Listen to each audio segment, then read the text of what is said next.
And welcome to the Pemmy Valley Podcast, the edition. We have a couple of days before the first day of summer, the longest day of the year.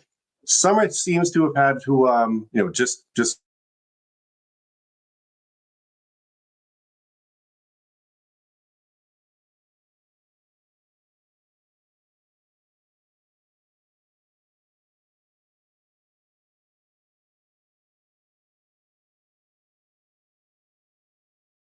day of the year. And my wife just came home from fishing. Let's find out if she caught anything. Kristen, did you catch anything? Me? Oh, yes. No, I didn't catch anything. Okay. I caught some bug bites. Okay, Kristen caught some bug bites, but no dinner. Okay, so No dinner. we'll have trout another night. Perfect. And today's guest is Kelly Cooke, the owner of Terrapin Tours. She's going to be talking to us about her business, how she started, and lots of the adventures that she has been on and where she's led people in Europe, Canada, and many other places. And some other exciting news in Lincoln. As you know, there's a lot of building going on, but a couple of friends of mine, they are going to be opening a new restaurant in Lincoln, right next to Black Mountain Burger. It is called Fresh Tracks. And it's going to be a sandwich shop that will be open from 7 a.m. to 7 p.m. Right now, I think it's going to be open 7 days a week for the summer. Going to be a great place to visit. My friends Kate and Travis are running that, so make sure you go down and check them out. And also, I mentioned it summertime, the lupines. The lupines are now out all over. I took these pictures were from my yard. And if you like lupines, well, definitely go check them out. Up in Sugar Hill, Franconia, and all over the region. And coming up for some of the next podcasts will be, as I just had this completely out of order right there, sorry about that, June 25th, Sean Terhune, who is a landscape and wildlife photographer, he's going to be joining us next week. July 19th, Nate Alberts, the man who created North Country Community Radio, he's going to be joining us to talk about, his NCCR, I believe, is 13 years old. So we'll be talking about how that radio station has grown, and it's been a great asset to the community in the greater Littleton area. Then my friend Rob, also known as Doc, member of the Newfound Lakes Region Association, will be joining us on July 16th. So right now, we're going to bring Kelly Cooke on. Kelly, Hi, welcome. John. Thanks. How are you in this fine day? Oh, just fabulous. The sun is shining, so it's a good day, right?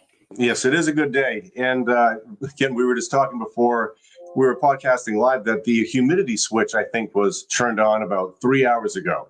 Wasn't that humid, but man, the heat is supposed to be going up, well, starting tomorrow, possible thunderstorms, but surprise, summer is here. And a little bit of a freeze up happening right now. That's okay.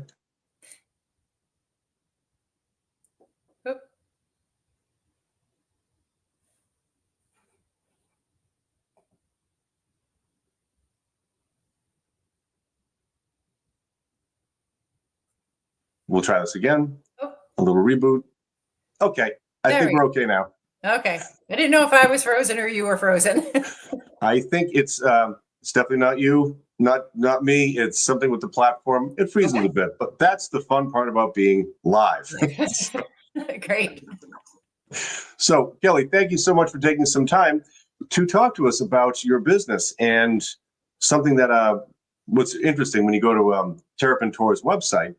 You talk about how it all started. And when you were in high school, you were on a field trip and you went to Germany soon after the wall fell. And that's where your love about travel. Some people like to travel, but I find it really cool that you decided to make a travel company out of it. So would love to hear about the beginnings of Terrapin Tours. Yeah, so I started Terrapin in 2011. Our first trips were in 2012. But yeah, my true love of travel came from going on a student trip, like an educational field trip per se. When I was in high school, I went to Europe for 3 weeks. And as you mentioned, the most kind of pivotal moment out of all of that was being in Berlin, Germany, like literally as they were taking sections of the wall down and being there during such a really pivotal time in history. It just made a lasting impact. I mean, all of the traveling that I did over those few weeks made an impact, but that in particular was just really pretty life changing. Mhm. In addition to that, just the fact that I made friendships that I have to this day, um, it just really made me get such a true sense of what travel can do and how much it can change you. And for sure, it set my career path, and I've been in the travel business now for, hate to say it, but close to 30 years. So, um, you know, Time flies. Yes, it does. that path. And it was a really important role in my life was that first trip. Mhm. And you had worked for some other travel companies, and so did you always know you're going to like run your own, or was it just like, all right, this one's cool to work for, this one's okay to work for, but I want to do my own thing?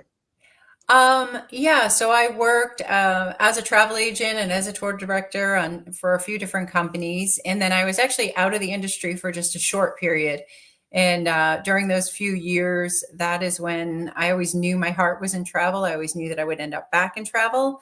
And I was looking for work with other companies. I was getting some work, but not kind of getting as much as I wanted.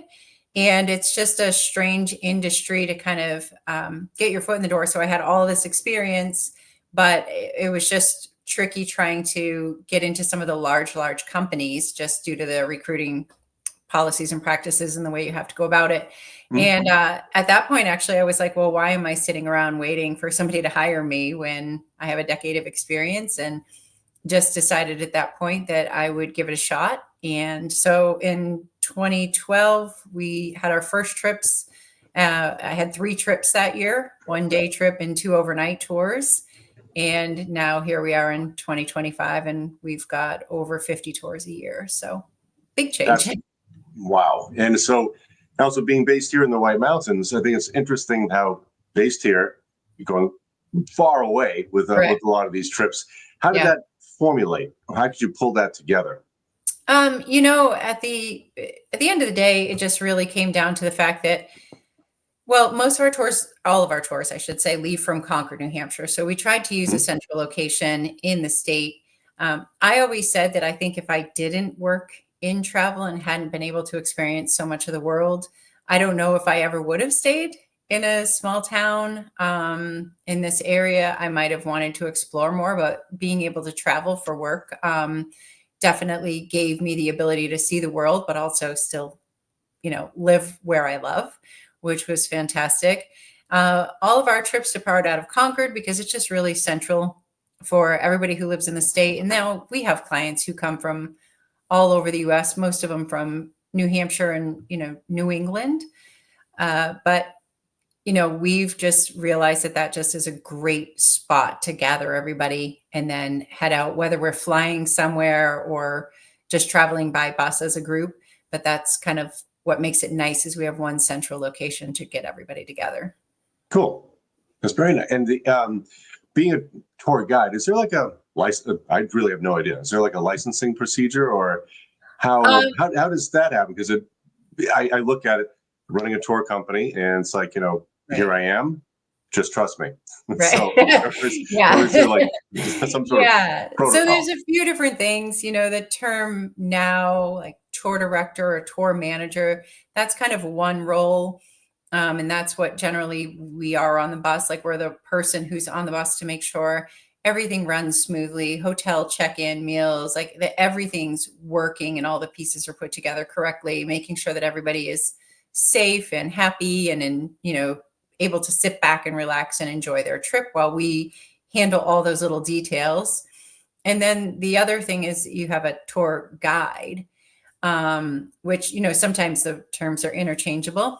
But for a tour guide, like if you want to be a licensed Washington, D.C. guide or New York City guide, then you have to go through specific training and you have to have like you get a badge, like you are a Mhm. certified guide for that particular city or that area. So there are some cities or areas that require licensed guides. You can't just get on a bus and say, "Hi, I'm Bob," and I can certainly be on the bus talking to my clients, but in order to have the person who's a true expert, then they are certified guides in those cities. Mhm. No idea. So how many cities are like that? Well, do you think here in the United States? Is there You know, like I'm not sure out west. I mean, I know DC and New York are two of the ones that have big, um, big groups that are together and that they want licensed guides.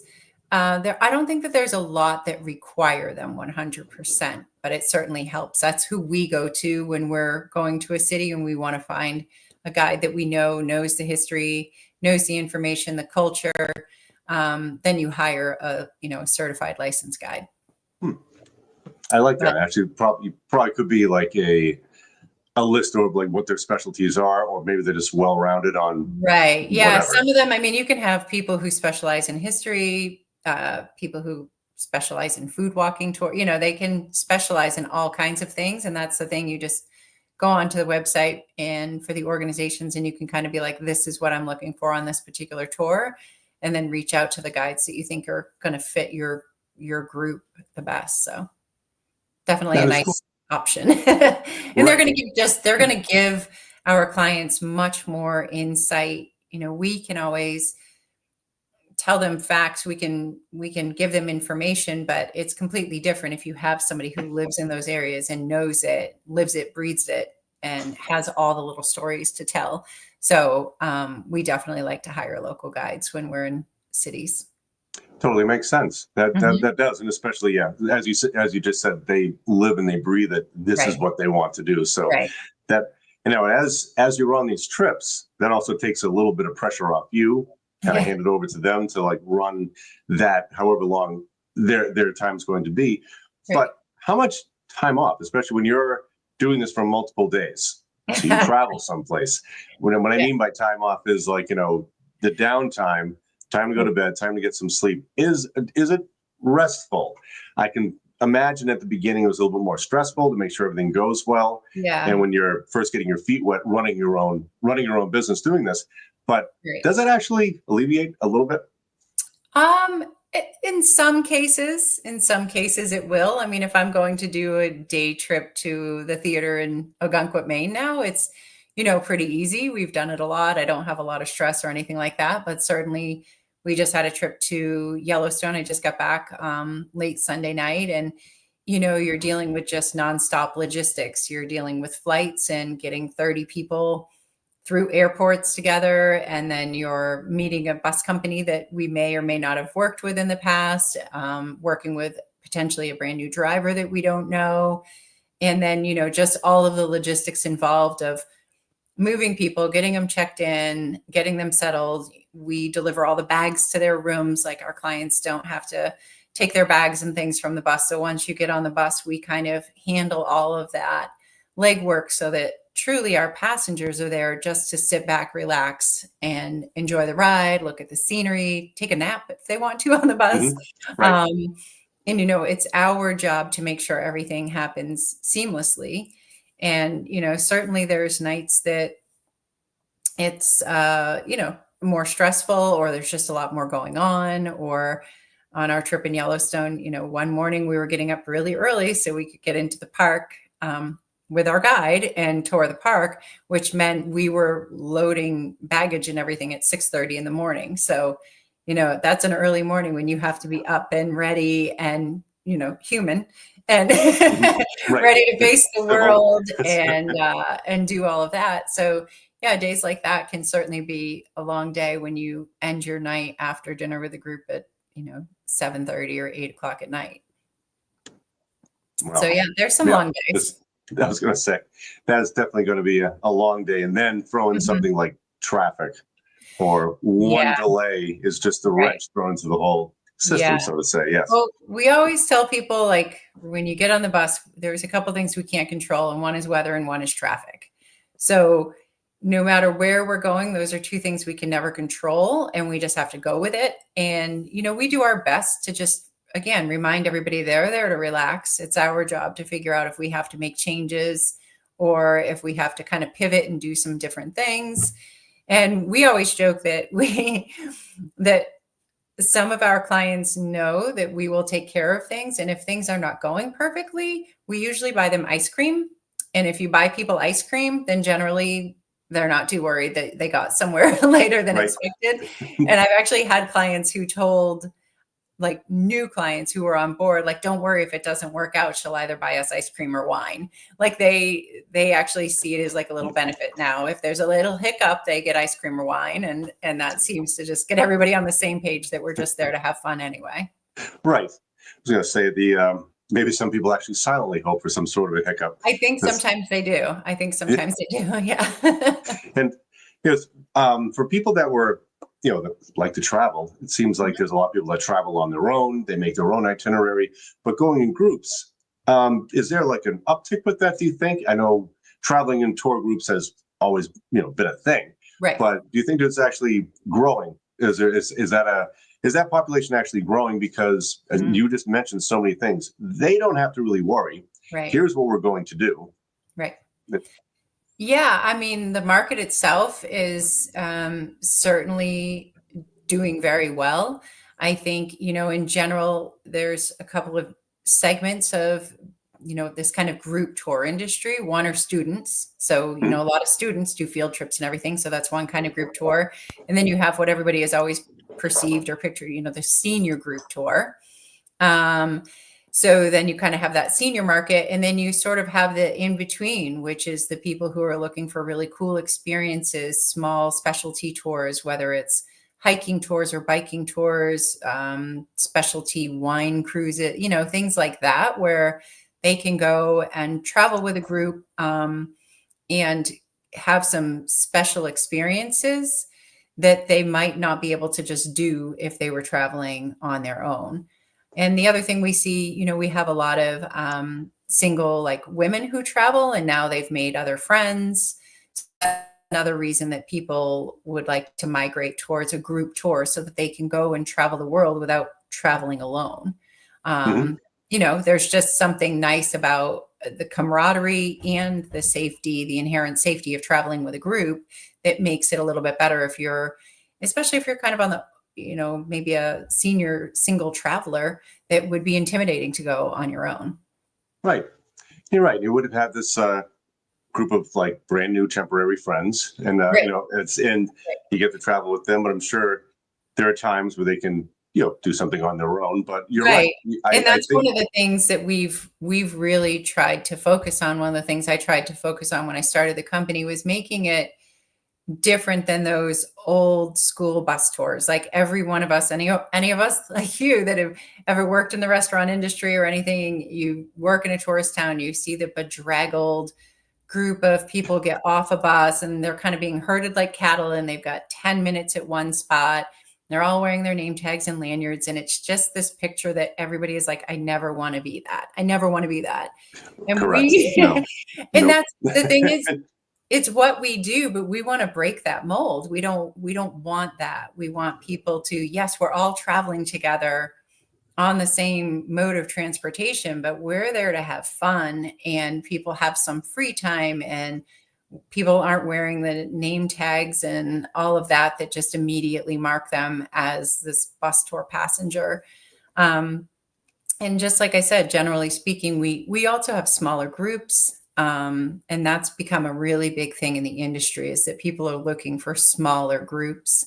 So, our specialty tours, our signature tours max out at 30, but some of them are even fewer. We're going up to Churchill, Manitoba to see beluga whales and polar bears, and that is a maximum of 18 people. So we have some smaller group tours that are just really special.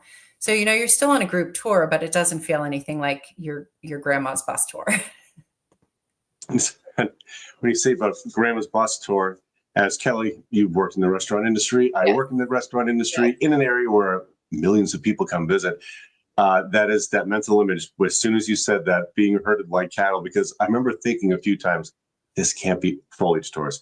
This can't be fun, because sometimes the tour operator, unlike you're very well organized, and there's always great ratings that you have for your tours. Some tour operators aren't that good. They'll stop a bus.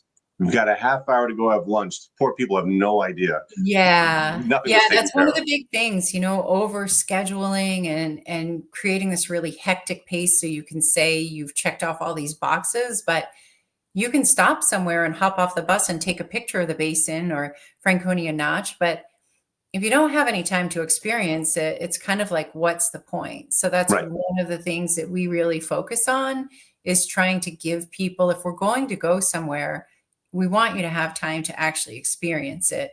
And that's become just a key talking point. And one of the things that we always try to do is make sure that people have some free time, some flexibility.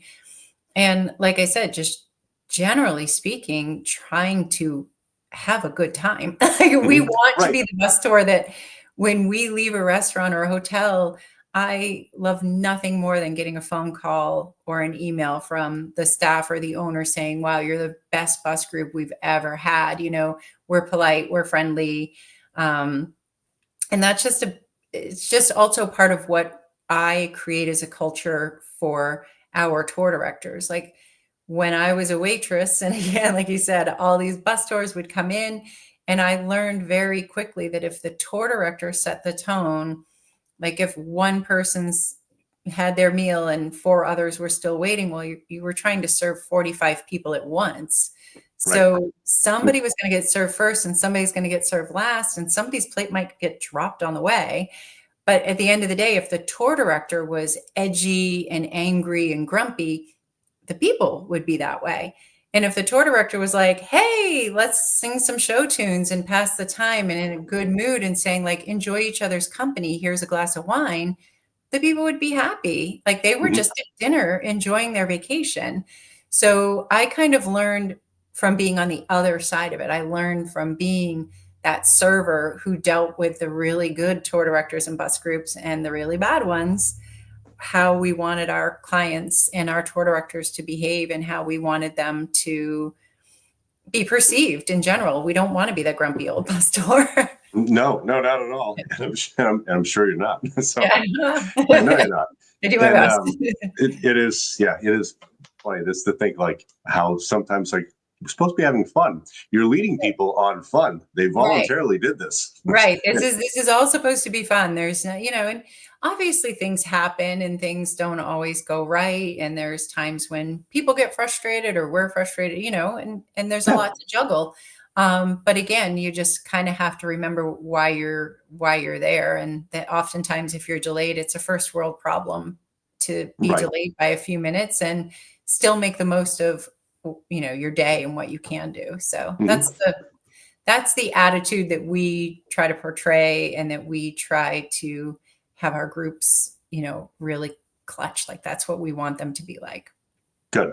Yep. And I'm sure you nail it because again, all the reviews that you have for your tour companies and where you go looks like a blast. Yeah. And so the thing that must be a lot of fun being the tour guide, being the operator of the company is you get to do things that you want to do. Correct. And you're bringing people that are going to do what you want to do also.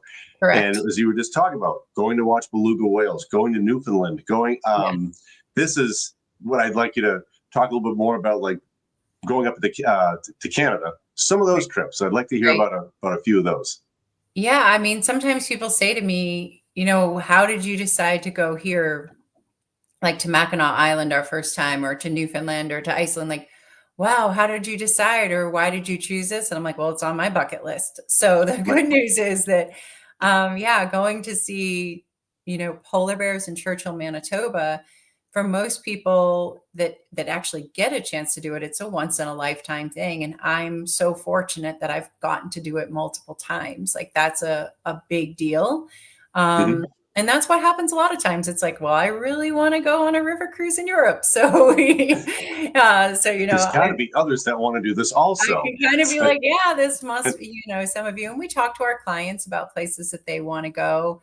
Going to Scotland came up once on a flight home from our first trip to Iceland. And they said, will you go to Scotland? And I was like, I hadn't had it at the top of my list. And a bunch of people said we would go. So we booked it the next year and have done, 3 or 4 trips since then. So, choosing where to go is hard because you're trying to incorporate a mix of new destinations for your clients. We've had some clients now since 2012. So we're always trying to find some new cool places to go and new experiences. But then on the flip side, some places we can just go over and over and over. We can go to New York City over and over. Our Yellowstone tour for this year, we sold out too. We put one out for next year. It's sold out. We could probably keep doing more and more of those, but you kind of have to find this fine line of, new destinations to keep things kind of exciting. And for those clients who keep coming back year after year, you want to have some fresh things for them. But then on the flip side, it's really hard because so many of our tours do sell out very, very quickly. So if you have a tour that sells out in a couple of days, it then becomes difficult because you're disappointing people. And, it's really hard when somebody says, I've always wanted to go to Yellowstone, and you have to tell them the tour is sold out. So we kind of have this really interesting balancing act because so many of our trips do fill up so quickly that we have to repeat a lot of our trips just because they're popular and they're places people like to go. So. And that's not a bad thing. It's just, as you're talking about clients, what's like the percentage of clients that do repeat going back on your very on your high. tours? Very high. That's something else I I think a lot of people don't think about with a tour company. It's not just random people that jump on board. right. Just like any good business, they keep coming back. Right. We kind of consider it our little travel family now. And I would say we're probably somewhere in the 85% repeat rate. Wow, There's that's a high. few tours. We have a really, really high repeat rate. There's a few tours that have more like one-offs. Like if you're going to Iceland or sometimes New York City, those are ones that kind of tend to get a broader range of people. And some maybe younger travelers that just want to go to Iceland, or more adventurous people that go to New York, but they're not necessarily ready to do a bus tour to Cape Cod yet. New York is its own little animal. But we have a very high repeat client base, and we have a group every single year. We choose our top travelers. It's kind of like the top 10% of travelers based on the number of days or the number of tours that they've traveled on. And we take that top percent and we call them our Turtle Tracks. And they are Turtle Tracks members, and they get invited to like a summer barbecue and then a holiday party, and they get first dibs on tours when they're released. And it's kind of a nice way to really, create that feeling that we're this little travel family. Especially as we continue to grow, trying to keep that part where everybody does feel it's a little bit more personal. You're not traveling with some huge company. These people get together and they see each other, and then they figure out which trips they're interested in and which ones their friends are going on. And then they're all booking together. And it's great when we meet up, at these parties, and you have 150 people in a room that all have common connections, and they're just excited to see each other, and you see these friendships that have been formed and these connections that will last. And it's just really a great thing. It's another reason that I really wanted to start my own company, because that bond that people are making, it's just really, really important to me. Right. And they get to probably all year, they probably touch base here and there. All year they look forward to the trip to Iceland, or as you said, Newfoundland. Actually, and where a lot of the clients, where do they start from? I hadn't thought to ask you this question, but where do they start from? Did you just market it? Did they just happen to find you, or is it friends or family that recommended?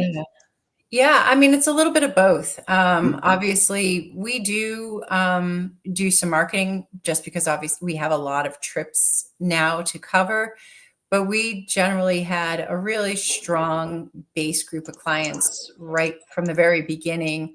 And then, spreading by word of mouth, and friends and family that's definitely one of the largest ways that we get clients. And of course we do advertising, but that's sometimes even for our regular clients, just as a reminder to them to see what's out there and what's new. But generally speaking, I would say word of mouth and friends and family is definitely a big way that we get clients. And then we do host events a couple of times a year where we just do these like meet and greet events. So we book space like in Concord, and we put ads in the paper, and then we invite people to come and meet our team and to learn more about us, versus just being like, here's our catalog. This is a way for them to come and meet us and meet other clients that we have and ask questions and just generally get more information about who we are, what we do, and not just a sales pitch about the tours we offer, but a little bit more of like why you should travel with Terrapin over some of our competition. Very cool. Mhm. Yeah. Oh, see, it's kind of like basic business protocol right there, but it does take special people to make it work. And then, as you said, build it. So you already have the good reputation. Yeah. Pull people in, and you keep them. Yeah, And we hope would so. it's like, make sure you stay. And Yeah, yeah. now, would you like to go over? Kelly had sent me a bunch of pictures. Would you like to go over some pictures of some of your travels? Okay. All right, here we go. We're live. Okay. Boop. Iceland. Yeah, that was from one of our tours to Iceland in the winter. Well, kind of like, I think it was November, and hopes to see the Northern Lights. So that's one of our smaller group trips. And yeah, that was a really fun trip. And that was, I got them to do a really fun photo so that we could do an announcement or use it in our ad campaign that we were like the winners of the Union Leaders Readers' Choice Award or something like that. So I got everybody to do a really fun photo so that we could then splash it across our brochure and all the announcements about winning those. So that was That's really cool. And speaking of Iceland, maybe is it on your radar for a trip to Iceland for the eclipse, which I think comes up in a year or so? So it's very funny. We almost did, almost by mistake, actually. But we're actually going to be going next year in June instead of August. The reason being that it became a little bit tricky to try to determine what we would be doing the day of the eclipse if we couldn't get rooms in the direct line of the eclipse. Oh, yeah. The eclipse. So then, I mean, you remember what the eclipse was like here. And it became Yes. just a little bit tricky if we were not in an area where we could just sit in our hotel and not have a single plan for the day. Even though we were just barely outside the ring, it was like, we can't go there and not have the ability to just say, this is all we're doing today.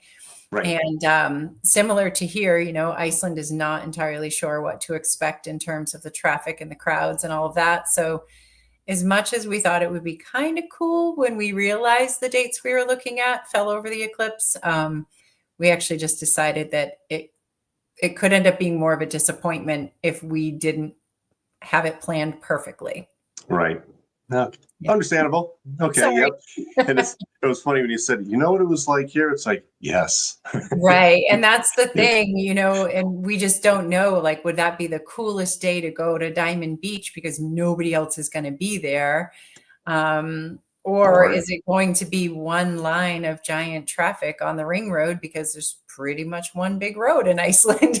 Yes. And like and we have a few roads here in the White Mountains. We'll stick with New Hampshire for the last eclipse.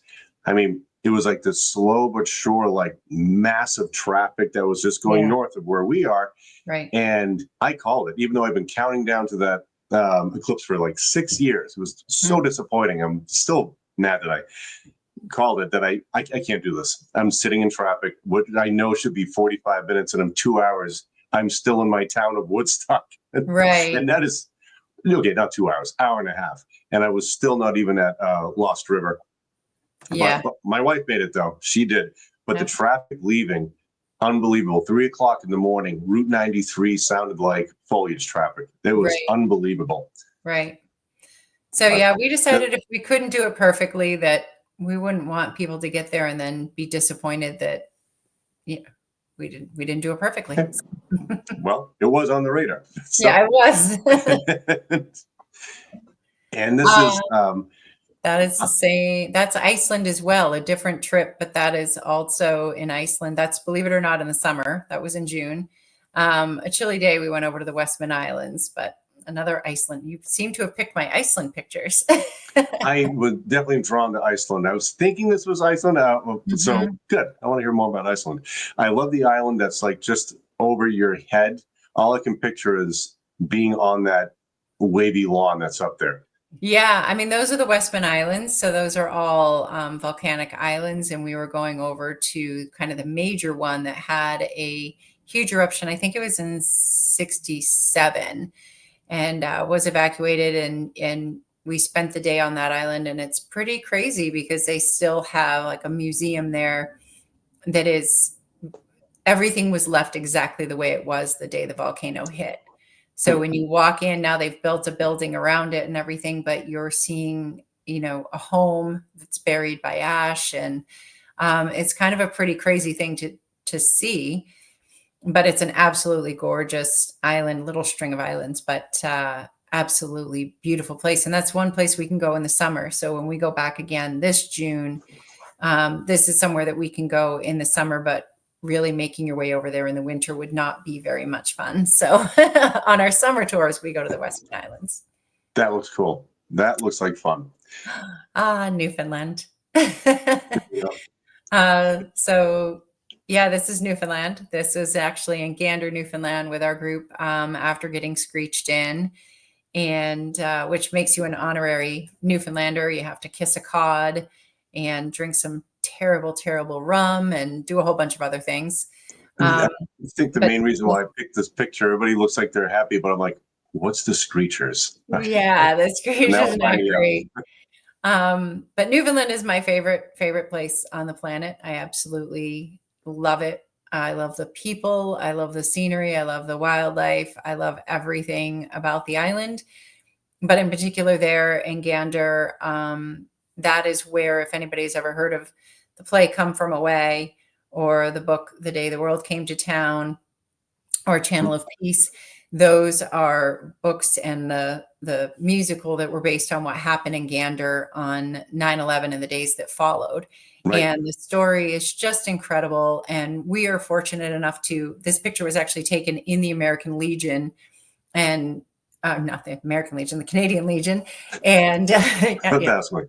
and it was taken there because that's where we have our screech-in. And many of the people who are portrayed in the play or mentioned in the books are the people who greet us that night and who are our hosts and who do our screech-in and everything. So it really kind of adds to how special that evening is.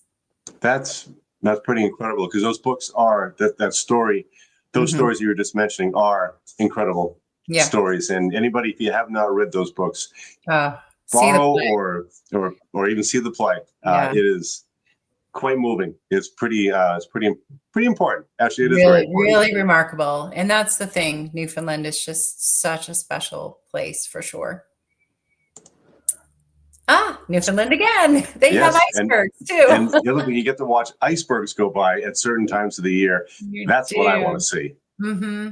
Yeah, so icebergs are a big thing up there. We're really fortunate. Only one of our trips, I think, we haven't seen icebergs with our groups.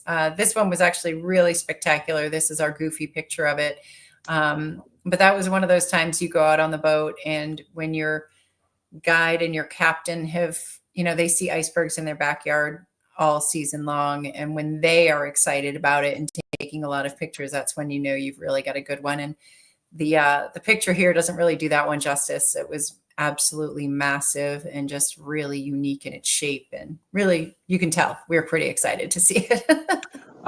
It does look so exciting. I love watching videos of icebergs. And as you said, like these massive structures of ice just floating on by. Yeah. Just like how we could go down to the river and watch a log go by. This is right. Size of the Prudential building just like floating by. It's just ice. Huge. Yep. That's amazing. Grand Canyon of the Yellowstone and the falls. Yeah, that was taken, what day is today? Wednesday? I think that was taken last Thursday. Very cool. Yeah, so that was just a place in Yellowstone that a lot of people aren't as aware of. They always think about the animals and the geysers, and a lot of people don't even know that there's this massive, like 350-foot waterfall there or something. So it's really a cool place to visit. Never been there, never been there. But I have heard about, I've seen other pictures. That's why it was fun to see your picture. I'm like, Kelly got to see that. As you said, a lot of people don't talk about this. Right. There's other things you hear about over and over again, but no, this is a spectacular waterfall that I'd love to go see sometime. It's stunning. Ah, Alaska, Marjorie Glacier in Alaska. So that was on a small ship cruise that we did. We haven't done any large cruise line cruises or tours, but we have done a few cruises on small ships. So like a maximum of 150 passengers, and you're just on this really small boat, and you're able to get so close to the glaciers and the wildlife and the whales and everything. And so this was our first trip to Alaska a few years ago, and we're going to Alaska again next year. We are going on the same ship.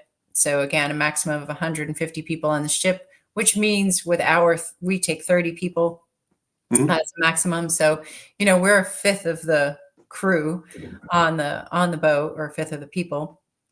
And this year, or for next year when we go, we're adding land. So we're going to do a custom made package that we planned for the land portion in Alaska, and then we'll get on the cruise and cruise out of Juneau round trip. And it's really just an amazing, amazing place.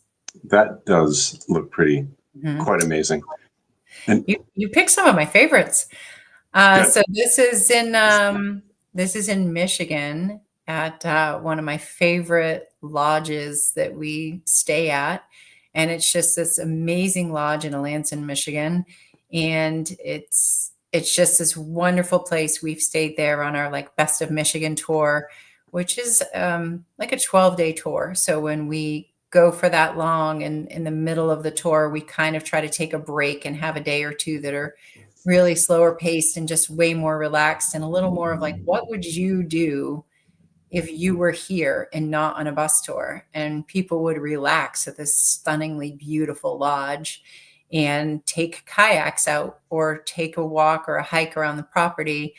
And then in the evenings, they have the fire pit set up. So we bring all the things you need for s'mores.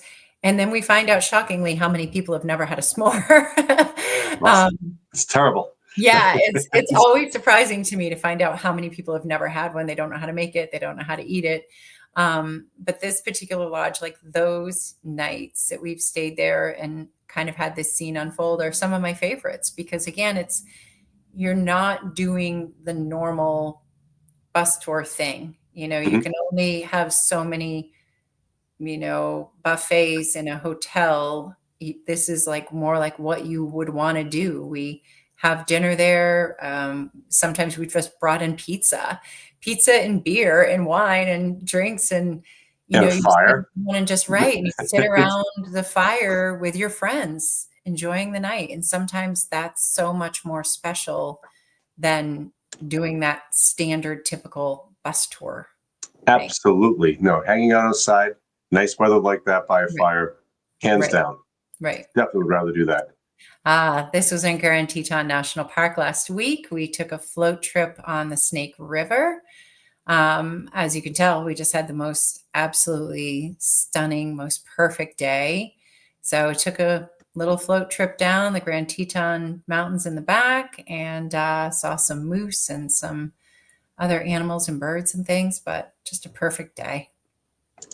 Teton Mountains are just gorgeous. Yeah. You kind of can't really get enough of them. We took hundreds of pictures of the same thing over and over, but it always just looks that little tiny bit different. So you take another picture. Yes. Oh yeah. Like the Wasatch Mountains, same thing. It's like, take another picture. And then, when you're going over it, it's like really the same thing. Yeah, I have the same thing. This one has a flower in it. Yep. Like, the snow's blowing off a little bit to the left on this one. Okay, this one's perfect. Exactly. Oh, that was our Iceland trip last November. That was our group as they were going for their ice cave tour. So that's actually on the top of a glacier that they drive out to in big kind of glacier trucks or buggies, whatever they call them, vans. and you get transported out, and this is sitting on top of the glacier. So, you know, sometimes when we've been there, it is really, really snowy and it's just all white. And then sometimes if the snow has melted a little bit and there's no fresh snow, you kind of see the black part of the volcanic rock from the same area. So yeah, they were all had their helmets on and their crampons on, and they were going in to do their ice cave tour. That's cool. I'd love to do something like that. We're Tetons. See, they have flowers this time. I was gonna say, I was thinking, I'm like, I kind of put the pictures in just such random order. Yeah, that's all right. That's okay. That's So all right. far, I know where they all are, so we're doing okay. We're in good shape. Again, Yellowstone, you know, seeing the different geyser basins, and this is like a mini Grand Prismatic. That's one of the big holes that everybody likes to go see, which this time was so overrun with tourists. It would have taken us a couple of hours to even pull in there. Like the crowds there were really crazy. But this is at Fountain Paint Pots, and you can walk around this one little boardwalk and see all of the different types of thermal activity in the park, from the big holes like this to the geysers to the steam vents to the bubbling mud. It's really cool. In this one, you know, quarter-mile walk, you can see every single type of event. It's really cool. That is wild. And then we have Of the course. show. Oh, Old Faithful. She is faithful. That's a good thing. And how often does the Old Faithful geyser go off? I think it said I don't it's like remember. every 50 to 120 minutes, something like that. But once it goes off, they can already guesstimate when the next one will be. So once it goes off, they give you a time for the next one. It's plus or minus 10 minutes from that time. But yeah, it's like every hour, hour and a half kind of thing. So That's cool. Yeah. That is really, really cool. Those are the pictures that I picked that you had sent over to me. And thanks. good. I'm glad they were kind of some of your favorite. Yeah. I mean, I like to say all the trips are my favorites, but Mhm. Very nice. Very nice. And so 50 trips a year, you said roughly that you're doing right now. a little over. Yeah. When do you, I know for everybody watching right now, it was funny trying to play, trying to get a date because Kelly's on the move all the time.